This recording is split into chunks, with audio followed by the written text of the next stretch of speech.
This is Dayan Rahmani reporting for PolicyWire. Despite a concerted media campaign and a diplomatic outreach, India has struggled to convince the international community of the credibility and success of its recent military action against Pakistan. While New Delhi maintains that it conducted precision strikes in response to cross-border tensions, its official briefings have been sparse, cautious, and notably lacking in evidence. No satellite images, strike footage, or casualty assessments have been shared publicly.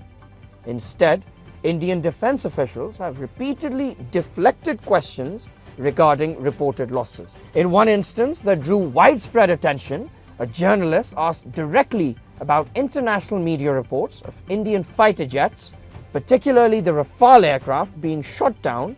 A senior Indian officer responded, "Losses are a part of war.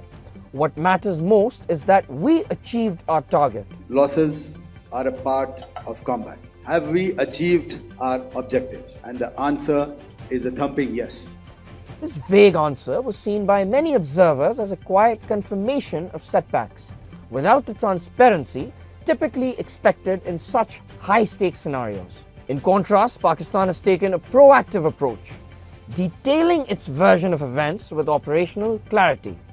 According to a rare military press briefing in Islamabad, India initiated the escalation on the night of May 6th and 7th.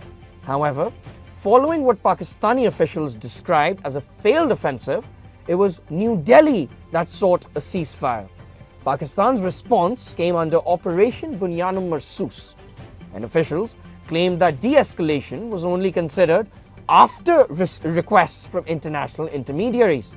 The operation, as laid out by the military, involved strikes on 26 Indian military installations, including forward operating bases, air defense positions, and BrahMos missile sites. These were reportedly hit using real-time intelligence, air-launched precision weapons, and Fatah ballistic missiles. Pakistan asserted that all strikes were calibrated to avoid civilian casualties, a claim supported indirectly by Indian media, which did not report any civilian deaths as a result of Pakistani action. The military also refuted viral misinformation, including fabricated stories of captured Indian pilots, calling them deliberate attempts to distort the narrative. In the air, Pakistan's Air Force claimed a 6-0 scoreline in its favor. I am Deputy Chief of Air Staff Operations. I'll pick up from where I left day before yesterday. PAF versus IF, 6-0.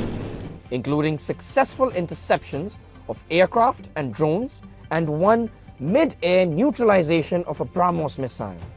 The performance of the JF-17 Thunder, Pakistan's locally developed fighter jet, was highlighted as a key factor in these engagements. At sea, Pakistani officials stated that the Indian aircraft carrier INS Vikrant never came within 400 nautical miles of Karachi, a strategic move interpreted as caution in the face of Pakistan's maritime defense posture. Beyond conventional domains, Pakistan disclosed it had conducted cyber operations, disrupting Indian communication systems, and deployed drones over several Indian cities, including New Delhi, underscoring its growing multi-domain warfare capability.